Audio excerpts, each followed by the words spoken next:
अरे बाबू, आज करंगावंड्याला आला नाही का पोरीचा फोन. हॅलो. तिला म्हणलं तू पहिले फोन टू तर मग मम्मी मला पोतडीत टाकून आणन.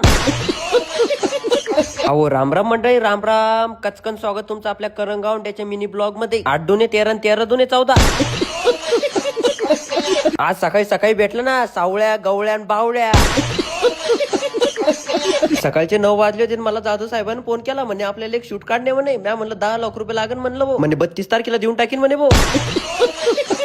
मग काय पाहिजे पडते, आडव्या उभ्या तिरप्या तारप्या तसे घेताला तसे गिल्प घेऊन घेतल्या. ते होत नाही तर शिल्लोडला आप्पाच्या दुकानावर येऊन टपकलो. अरे बाबू, आपण गुंटावर इकलो वाटतं. आप्पा म्हणे एखादी पोरगी असेल तर पा म्हणे भाऊ आपल्याला.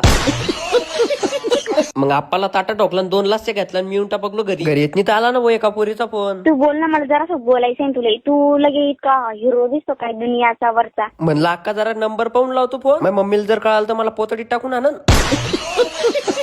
मग काय ताना तानामध्ये गोडभर लस्सी पिलीन शेती येऊन टपकलो. इकडे धोंडाबाई माझ्याकडे राग राग पाहतो जी बुवा. म्हणलं आता काय करा गाड्या. आणि इथे गंभीर विषयावर चर्चा चालू होते वयाच्या. मग तेवढ्यात आली उसाची रसाची गाडी. म्हणलं 9 त्रिक 12 12 दुने 17. म्हणे 100% मराठी शाळा शिकेल दिसतो म्हणे भाऊ तू.